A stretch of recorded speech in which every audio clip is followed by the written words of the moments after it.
Hello students, welcome back to the channel. उम्मीद करता हूँ आप सब वो बढ़िया से होंगे। तो बच्चा, लास्ट क्लासेस में हमने एक्सेस डिमांड और डेफिशिएंट डिमांड को पढ़ा था।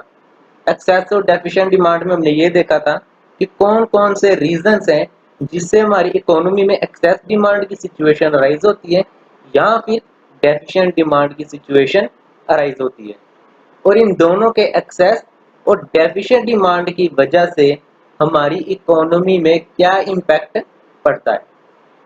तो आज हम देखेंगे कि जो भी एक्सेस या डेफिशिएंट डिमांड हो रही है, मीन्स हमने सोचा था कि डिमांड होगी 1000 की, प्लान्ड डिमांड थी हमारी 1000 की, बट एक्चुअल में डिमांड निकल के आई 1120 की, 120 की ज़्यादा आ गई। तो ये कौन सी सिचुएशन होगी? एक्सेस डिमांड की। सिमिलरली अगर हम कहें कि मैंने डिमांड सोची थी 1000 होगी, बट वो डिमांड आई 800 की, तो कौन सी सिचुएशन राइज होगी? डेफिशिएंट डिमांड की। तो जो भी ये सिचुएशन राइज हो रही है एक्सेस डिमांड की या फिर डेफिशिएंट डिमांड की, अब उनको कंट्रोल कैसे करें? कौन कौन से मेजर्स हैं जिसकी वजह से हम एक्सेस डिमांड को या फिर डेफिशिएंट डिमांड को कंट्रोल कर सकते हैं? तो आज का टॉपिक क्या हो गया? Measures to control excess demand and deficient demand. Excess demand और डेफिशिएंट डिमांड को कंट्रोल करने के दो टाइप्स हैं। एक तो है फिजिकल पॉलिसी, एक है मॉनेटरी पॉलिसी। फिजिकल पॉलिसी कौन लेके आएगा? गवर्नमेंट लेके आएगी। और मॉनेटरी पॉलिसी ऑब्वियसली मॉनेटरी है, मनी है, तो मनी कौन इशू करता है? आरबीआई इशू करती है। सो मॉनेटरी पॉलिसी कौन लेके आएगा? आरबीआई लेके आएगी। RBI mean reserve bank of India. जो पॉलिसी आरबीआई लेके आएगी, उस फर्दर उसके अंदर दो इंस्ट्रूमेंट्स हैं, एक तो है क्वालिटेटिव और एक है क्वांटिटेटिव। तो हम इनकी मदद से एक्सेस डिमांड और डेफिशिएंट डिमांड को कंट्रोल कर सकते हैं। तो चलिए सबसे पहले देखते हैं फिजिकल पॉलिसी, जो कौन लेके आता है? गवर्नमेंट लेके आती है। सबसे पहले आ गया डिक्रीज इन गवर्नमेंट एक्सपेंडिचर। तो बच्चा, हमने इसमें देखा था एक्सेस डिमांड में कि गवर्नमेंट बहुत सारा खर्चा कर रही है। अगर बहुत सारा खर्चा करेगी तो कौन सी सिचुएशन राइज होगी? एक्सेस डिमांड की सिचुएशन अराइज होगी। जिन बच्चों को नहीं पता कि एक्सेस डिमांड क्या होती थी, एक बार उनको बता दूं मैं कि कैसे बनती। ये हमारी आ गई एग्रीगेट सप्लाई की कर्व, ये मेरी आ गई एग्रीगेट डिमांड की कर्व, और ये मेरी आ गई एग्रीगेट डिमांड की एक्चुअल कर्व। ये मेरा था इक्विलिब्रियम पॉइंट, ई पॉइंट, और एक ये पॉइंट। अब जो ये सिचुएशन आ रही है, इसको कहते थे हम एक्सेस डिमांड। सोचा 100 का था, आई 120 की, तो जो 20 की ज्यादा आ रही है वो क्या है? एक्सेस डिमांड है। बस उसको 20 को हमने कम करके इक्विलिब्रियम पॉइंट पे लेके आना है। तो हमने पढ़ा था कि गवर्नमेंट खर्चा ज्यादा कर रही है, अगर ज्यादा खर्चा करेगी डिमांड राइज होगी। तो सबसे पहले क्या करती है गवर्नमेंट? अपना खर्चा कम करती है। अब अपना खर्चा कम कैसे करेगी? गवर्नमेंट क्या करेगी? जो भी उसकी ह्यूज एक्सपेंसेस हैं, जो भी उसके ज्यादा एक्सपेंसेस है, जो इंफ्रास्ट्रक्चर पे या फिर एडमिनिस्ट्रेटिव एक्टिविटीज पे, इस पे वो खर्चा दो जगह कर रही है। एक तो कर रही थी इंफ्रास्ट्रक्चर पे और दूसरा कर रही है एडमिनिस्ट्रेटिव पे, लॉ एंड ऑर्डर के लिए। अब गवर्नमेंट कह रही है कि मेरे कुछ ऐसे प्रोजेक्ट्स है जिनसे मुझे कुछ प्रोडक्टिविटी नहीं है, तो गवर्नमेंट क्या करेगी? उस प्रोजेक्ट्स को कुछ समय के लिए रोक देगी या वो बंद कर देगी, ताकि जो मेरी एक्सेस डिमांड की सिचुएशन राइज हुई है उसको हम इक्विलिब्रियम पॉइंट पे लेके आए। तो गवर्नमेंट कौन कौन सी ऐसी चीजों पे अपने खर्चे कम करेगी कि उसकी जो एक्सेस डिमांड की सिचुएशन राइज हुई थी उसको हम इक्विलिब्रियम पॉइंट पे लेके आए? तो गवर्नमेंट क्या करेगी? गवर्नमेंट अपना खर्चा रिड्यूस करेगी। किस पे रिड्यूस करेगी बच्चा? reduced expenditure on defense and unproductive activities। Unproductive activities जिसपे उसको कुछ भी प्रोडक्टिविटी नहीं मिल रही, अनप्रोडक्टिव वर्क्स या एक्टिविटीज वट एवर यू से। ठीक है बच्चा। तो गवर्नमेंट क्या करेगी, अपना खर्चा कम कर देगी। खर्चा कम कर देगी, डिमांड कम हो जाएगी। डिमांड कम होगी तो जो हमारी एक्चुअल डिमांड थी वो किस पे आ गई, हमारी इक्विलिब्रियम पॉइंट पे आ गई। एक्सेस डिमांड का मतलब ये हो ना कि लोगों के पास पैसा बहुत ज्यादा है, वो ज्यादा खर्चा कर रहे हैं, डिमांड ज्यादा कर रहे हैं, बट जो सप्लाई है वो पीछे से कम आ रही है। अगर सप्लाई कम है, डिमांड ज्यादा है, तो हमें डिमांड को कम करना पड़ेगा, लोगों का खर्चा कम करना पड़ेगा। अब लोगों का खर्चा कम कैसे करें, गवर्नमेंट क्या करेगी, जो भी उसके प्रोजेक्ट्स वगैरह चल रहे हैं उसको बंद कर देगी कुछ समय के लिए। अब जिस सेक्टर पे उसने अपना खर्चा कम किया या प्रोजेक्ट्स वगैरह को बंद किया, उस सेक्टर पे जो लोग काम कर रहे थे उनकी इनकम बंद होगी। उनकी इनकम बंद होगी, अब वो डिमांड क्रिएट नहीं करेंगे। डिमांड क्रिएट नहीं करेंगे तो मेरी जो एक्चुअल डिमांड थी वो किस पे आ जाएगी, प्लान्ड डिमांड पे, इक्विलिब्रियम पॉइंट पे आ जाएगी। ठीक है बच्चा। चलिए अब सेकंड पॉइंट कह रहा है इंक्रीज इन टैक्सेस। ये सरकार तो करती रहती है, टैक्सेस को बढ़ाना घटाना ये करती रहती है गवर्नमेंट टाइम टू टाइम। अब क्या किया गवर्नमेंट ने, आपको इनकम हो रही थी पहले 100 रुपए, और उस पर आप 20% के हिसाब से 20 रुपये टैक्स दे रहे थे, और आपको रियल इनकम मिल रही थी 80 की। अब गवर्नमेंट ने क्या किया, कहते यार लोग ज्यादा की डिमांड क्रिएट कर रहे हैं, खर्चा ज्यादा कर रहे हैं, इनका खर्चा कम करना है। अगर इनका खर्चा कम करना है ताकि लोग पैसे ज्यादा ना खर्चें, डिमांड ज्यादा क्रिएट ना हो इकोनॉमी में, तो वो टैक्स रेट को इंक्रीज कर देगी। उसने 30% इंक्रीज कर दिया। अब आपकी रियल इनकम कितनी बच गई, 70 रुपीज। अब आपके हाथ में कितने रुपए आ रहे हैं, 70 रुपए आ रहे हैं, 70 रुपीज आ रहे हैं। अब आप कितनी कंजम्पशन करोगे, 70 रुपए के हिसाब से कंजम्पशन करोगे। 70 के हिसाब से कंजम्पशन करोगे तो एग्रीगेट डिमांड अपने आप कम हो जाएगी, क्योंकि 10 का डिफरेंस तो यही पे आ गया ना। पहले कहाँ आप 80 रुपीज स्पेंड कर रहे थे, अब कहाँ आप 70 रुपए स्पेंड करोगे, तो अब आप खर्चा कम करोगे, जिसकी वजह से एग्रीगेट डिमांड राइज नहीं होगी, एक्सेस डिमांड की सिचुएशन राइज नहीं होगी। तो ये थे जो डिसीजंस, जो स्टेप्स गवर्नमेंट लेती है एक्सेस डिमांड की सिचुएशन को हैंडल करने के लिए। First one is decrease in government expenditure and second one is increase in taxes. तो जब वो हमने ऊपर चार्ट बनाया हुआ है, इस चार्ट में हम लिख सकते हैं कि फिजिकल पॉलिसी में 2 पॉइंट आ रहे हैं।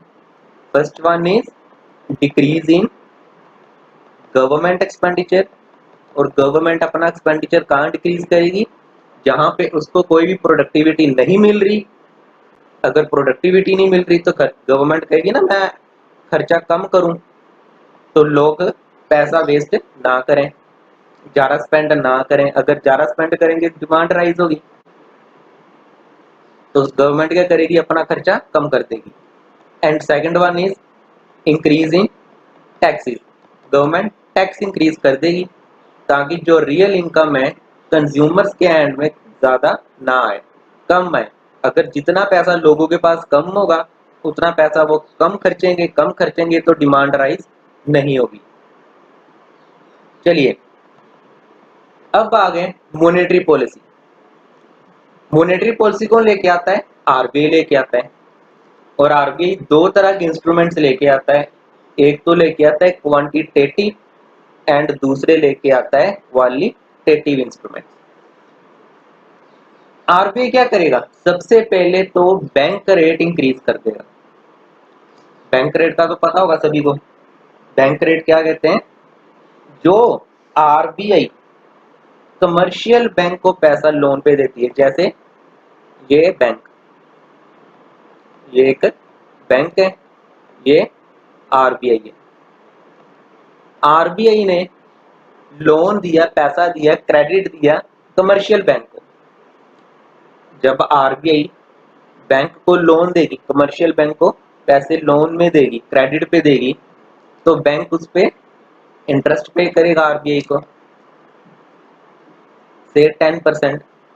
अब जो पैसा बैंक के पास आया ये बैंक अपने पास तो रखेगा नहीं, ये आगे किसको देगा, पब्लिक को देगा। ये आगे किसको देगा? पब्लिक को देगा, और पब्लिक भी बैंक को क्या पे करेगी? इंटरेस्ट पे करेगी। अगर आरबीआई बैंक रेट इंक्रीज कर दे, अब वो कहे कि आपने 10% पे मेरे को इंटरेस्ट नहीं पे करना, आपने 12% पे इंटरेस्ट पे करना है।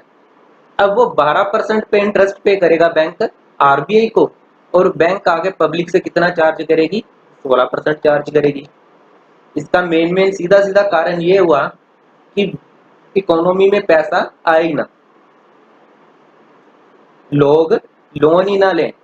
जब लोन ही नहीं लेंगे तो खर्चा ही नहीं करेंगे, खर्चा नहीं करेंगे तो डिमांड के राइज ही नहीं होगी। अगर आप लोन लेने जाओ और अगर आपको पता चले कि इंटरेस्ट रेट ज़्यादा है, तो आप लोन लोगे? आप कहोगे नहीं, मैंने लोन लेना ही नहीं है। तो वो आरबीआई इसी वजह से करता है कि जो कंज्यूमर्स हैं, पब्लिक है, जनरल पब्लिक है, वो लोन ही ना ले, ताकि वो पैसे खर्च ही ना करे। अगर आरबीआई इंक्रीज करेगा रेट, तो बैंक को भी इंक्रीज करना पड़ेगा रेट, जिसकी वजह से जो मेरी डिमांड है वो कम होगी। और अगर डिमांड कम होगी तो मैं कौन सी सिचुएशन पे आ जाऊंगा? इक्विलिब्रियम पॉइंट पे आ जाऊंगा।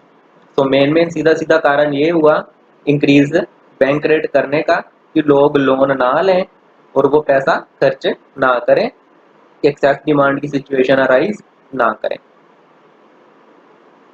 अब आ गया open market operations.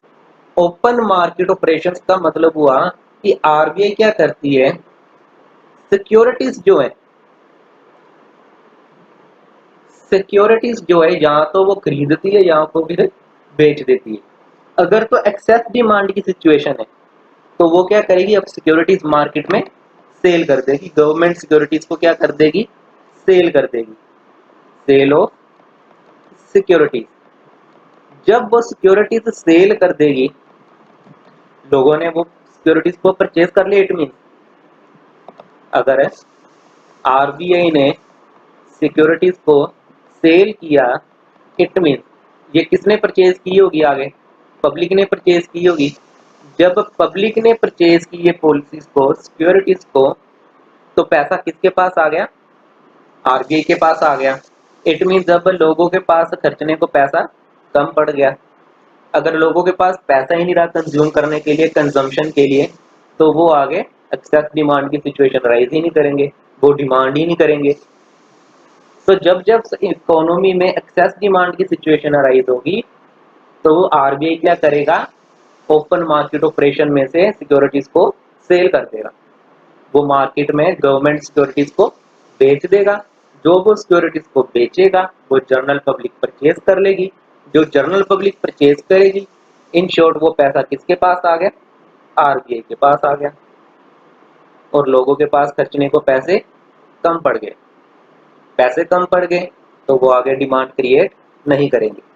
Demand create नहीं करेंगे तो एक्सेस डिमांड कहाँ पे शिफ्ट हो जाएगी? इक्विलिब्रियम पॉइंट पे। उम्मीद करता हूँ ये आपको सारे पॉइंट्स अच्छे से समझ आ रहे हैं। अगर आपको कोई पॉइंट समझ नहीं आ रहा तो आप कमेंट बॉक्स में एक बार फिर से बता दें, मैं आपको वहाँ पे रिप्लाई कर दूंगा। ठीक है बच्चा, चलिए। इसी तरह next point is, third one is increase legal regulatory requirement. Legal regulatory requirements, legal regulatory requirements दो तरह की होती है। एक तो है सीआरआर एंड वन एसएलआर। एक तो है CRR and second one is SLR. अब क्या किया, मार्केट में पैसा है, लोग डिमांड कर रहे हैं, बट पीछे से सप्लाई कम है। आरबीआई ने क्या किया, जो भी रिक्वायरमेंट थी, लीगल रिक्वायरमेंट थी, जो बैंक्स को मेंटेन करनी पड़ती है in the form of CRR and in the form of SLR, उसको इंक्रीज कर दिया। पहले उसने कहा था कि आप सीआरआर अपने पास रखोगे, कैश रिजर्व रेशियो अपने पास रखोगे 2%, फॉर एग्जांपल। अब उसने कहा कि आप 6% कर दो। मीन्स जो भी डिपॉजिट्स बैंक के पास पड़े हैं उसमें से 6% कैश रिजर्व में रख लो। अगर मैं सीआरआर को इंक्रीज कर दूंगा तो पैसा लोगों के पास कम पड़ जाएगा। पैसा कम हो गया तो डिमांड राइज नहीं करेंगे, तो आरबीआई क्या करेगा, सीआरआर इंक्रीज कर देगा। सिमिलरली एसएलआर को भी वो क्या कर देगा, इंक्रीज कर देगा। SLR means statutory liquidity ratio. जब वो एसएलआर को इंक्रीज कर देगा, पहले उसने कहा कि आप एसएलआर मेंटेन करके रखो जी 20%, अब उसने कह दिया कि आप मेंटेन करके रखो 25%। इट मीन्स जनरल पब्लिक को पैसा कितना देना पड़ेगा, 75%, 75। अब उस 75 पहले मैं 80% रखता था, अब 75% रखूंगा, तो जनरल पब्लिक को पैसा बैंक वाले कम देंगे। पैसा कम देंगे तो डिमांड क्रिएट नहीं होगी, डिमांड क्रिएट नहीं होगी तो कीमत इक्विलिब्रियम पॉइंट पे शिफ्ट हो जाएगा। तो ये जितने भी पॉइंट्स हम कर रहे हैं, फिजिकल पॉलिसी से लेके मॉनेटरी पॉलिसी तक के, ये कौन से पॉइंट हैं कि एक्सेस डिमांड की सिचुएशन को हम कहाँ पे शिफ्ट कर दें, इक्विलिब्रियम पॉइंट के शिफ्ट कर दें, एक्सेस डिमांड को खत्म कर दें। जो ये पॉइंट आ रहा था इसको हम खत्म कर दें। चलिए क्वांटिटेटिव भी देख लिए, अब कौन से आ गए, क्वालिटेटिव। क्वालिटेटिव में सबसे पहले आ गया इंक्रीज इन मार्जिन रिक्वायरमेंट। अक्सर आपने देखा होगा कि जब आप बैंक से लोन लेने जाते हो तो बैंक वाले कहते हैं कि भाई साहब आप ऐसा करो कि 20% आप अपना डाल लो, 80% लोन हम दे देंगे। अगर किसी ने 100 करोड़ का लोन लेने जाना है तो बैंक वाले क्या करेंगे, 100 करोड़ नहीं देंगे पूरा, वो कहेंगे 20 करोड़ आप खुद से डालो, मीन्स 20% आप खुद से डालो, और 80 करोड़ हम देंगे, मीन्स 80% हम देंगे। आरबीआई ने कहा इसको खत्म करो, अब आप मार्जिन इंक्रीज करके 30% पे ले आओ। मीन्स आप जनरल पब्लिक से कहो कि 30% अपनी तरफ से डालो और 70% हम खुद से देंगे। जब मार्जिन खुद से इंक्रीज से होगा तो लोग लोन लेने जाएंगे, लोग कहेंगे यार अगर 100 करोड़ में से 30 करोड़ मैंने खुद ही डालना है तो फिर मैं लोन क्यों लूं, या 40% मैंने खुद से डालना है तो मैं लोन क्यों लूं। तो अगर मार्जिन इंक्रीज कर देगा आरबीआई तो जनरल पब्लिक लोन लेगी नहीं, फिर से अगर लोन नहीं लेगी तो खर्चा नहीं करेगी, खर्चा नहीं करेगी तो डिमांड राइज नहीं होगी, डिमांड राइज नहीं हुई तो एक्सेस डिमांड कहाँ पे शिफ्ट होगी, मेरी इक्विलिब्रियम पॉइंट पे शिफ्ट होगी। इसीलिए आरबीआई टाइम टू टाइम जो मार्जिन रिक्वायरमेंट्स है उसको इंक्रीज या डिक्रीज करता रहता है अकॉर्डिंग टू इकोनॉमी। तो अगर मार्जिन इंक्रीज हो गया इट मीन्स अब लोन के पैसे हमें कम मिलेंगे। पहले मेरे को 80 करोड़ मिलना था बैंक वालों से, अब मेरे को 70 या 60 करोड़ मिलेगा, हो सकता है 50-50 फुट करना पड़े। अगर मार्जिन इंक्रीज हुआ तो जनरल पब्लिक लोन नहीं लेगी। Second one is moral suasion. Moral suasion का मतलब हुआ डिस्करेज, डिस्करेज करना लैंडिंग को। अब बच्चे कहेंगे सर डिस्करेज का मतलब क्या हुआ, डिस्करेज का मतलब हुआ आरबीआई ने बैंक को कहा, टाइम टू टाइम उसने पॉलिसीज, नोटिस या मेमोरेंडम में कहा उसको, एडवाइजरी इशू की कि आप लोन जो दे रहे हो लोगों को अनप्रोडक्टिव एक्टिविटीज के लिए या नॉन एसेंशियल एक्टिविटीज के लिए मत दो। आप उनको लोन दो सिर्फ और सिर्फ उस काम के लिए जिसकी उनको जरूरत है, अननेसेसरी लोन्स वगैरह मत दो। उनको एक तरफ से समझाया गया कि अगर आप लोन ज्यादा दोगे लोगों को तो लोग डिमांड ज्यादा कर रहे हैं और एक्सेस डिमांड की सिचुएशन अराइज हो रही है। तो आरबीआई एडवाइजरी जारी करता है, पॉलिसीज बनाता है, डिसीजन लेता है और बैंक वालों को कहता है कि आप नॉन इसेंशियल और अनप्रोडक्टिव एक्टिविटीज के लिए लोन्स या स्पेकुलेटिव एक्टिविटीज के लिए लोन्स मत प्रोवाइड करें। जो भी एक्टिविटीज के लिए लोन आपको प्रोवाइड करना है it must be A essential activity और प्रोडक्टिव एक्टिविटी जिसकी उनको जरूरत है। आप ऐसे ही लोन ना बांटते रहो, तो उसको क्या कहेंगे, मोरल सुजैन।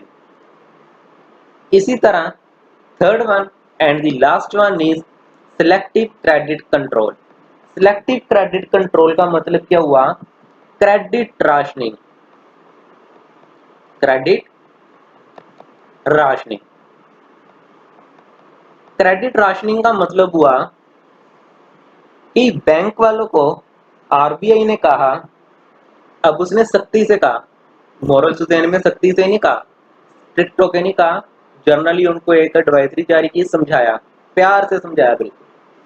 अब थर्ड पॉइंट में उसने स्ट्रिक्ट होके कहा कि आप जो भी लोन दोगे इस सेक्टर में कितने परसेंट लोन देंगे। सपोज करो ऑटोमोबाइल सेक्टर को आप 50% से ज़्यादा लोन नहीं दोगे, या बाकी जो 40% है वो इस एक्टिविटी के लिए लोन दोगे, 40% से ज़्यादा लोन नहीं दोगे। उसने स्ट्रिक्टली कह दिया अगर आपने इससे ज़्यादा लोन दिया तो आपके खिलाफ कोई ना कोई एक्शन ले लिया जाएगा। उसने कोई ना कोई रेशो, कोई प्रपोर्शन तय कर दिया, या फिर उसने अमाउंट तय कर दी कि आप 50 करोड़ से ज़्यादा लोगों को लोन नहीं दोगे, या 60 करोड़ से ज़्यादा आप ऑटोमोबाइल सेक्टर्स को लोन नहीं दोगे, 600 करोड़ से ज़्यादा आप लोन से नहीं प्रोवाइड करोगे। तो उसने स्ट्रिक्टली कह दिया। उसको क्या कहते हैं? Credit rationing. ऊपर प्यार से समझाया, नीचे उसने अग्रेसिवली स्ट्रिक्ट होकर समझाया बैंक को, स्ट्रिक्टली ऑर्डर दे दिए कि नहीं भाई आप लोन इतने से ज़्यादा नहीं दोगे, अगर दिए तो आप पर कार्रवाई होगी कोई ना कोई। तो अगर स्ट्रिक्टली वो कह रहा है कि आप इस परसेंट से ज़्यादा लोन ना दो, इट मीन्स हम एक्सेस डिमांड की सिचुएशन को कहाँ पे लेके आ रहे हैं? इक्विलिब्रियम पॉइंट पे लेके आ रहे हैं। तो ये था हमारा आज का टॉपिक, जिसमें हमने मेजर्स किए इसको एक्सेस डिमांड को कंट्रोल करने के लिए। इसी का अगर हम रिवर्स कर दें, जो भी हमने आज पढ़ा है इसी का अगर हम आज रिवर्स कर दें, इंक्रीज की जगह डिक्रीज की जगह इंक्रीज कर दें, इंक्रीज की जगह डिक्रीज कर दें, तो वो मेरा बन जाएगा डेफिशिएंट डिमांड को कंट्रोल करने के। जैसे हमने यहाँ पे अभी पढ़ा है एक्सेस डिमांड को, ये कौन से पढ़े हमने पॉइंट? सारे एक्सेस डिमांड के। यहाँ पे मैंने लिखा डिक्रीज इन गवर्नमेंट एक्सपेंडिचर, तो डेफिशिएंट डिमांड में क्या हो जाएगा? Increase in government expenditure, decrease in taxes. तो जहां जहां पे इंक्रीज डिक्रीज है उनको रिवर्स कर दो, डिक्रीज की जगह इंक्रीज, इंक्रीज की जगह डिक्रीज, तो वो मेरा क्या बन जाएगा? Deficient demand. तो हमने आज एक हिसाब से दोनों टॉपिक कवर कर लिए, एक्सेस डिमांड और डेफिशिएंट डिमांड को कैसे कंट्रोल करना है। उम्मीद करता हूँ आप ये वीडियो अच्छी लगी होगी। अगर आपको ये वीडियो अच्छी लगी है तो आप एक लाइक जरूर कर दें और चैनल को भी सब्सक्राइब कर दें, और मेक इट श्योर कि आप हमारा जो इंस्टाग्राम चैनल है आप उसको भी फॉलो जरूर कर लें। लिंक उसका डिस्क्रिप्शन बॉक्स में है, और चैनल का नाम है अशोक गुप्ता अकेडमी। चैनल का क्या नाम है? अशोक गुप्ता अकेडमी। और यही चैनल का नाम हमारा टेलीग्राम पे भी है, तो आप दोनों जगह जाके हमें फॉलो और ज्वाइन जरूर कर लें। तो चलिए अब हम आपको मिलेंगे नेक्स्ट वीडियो में। Till then thank you, take care and bye bye.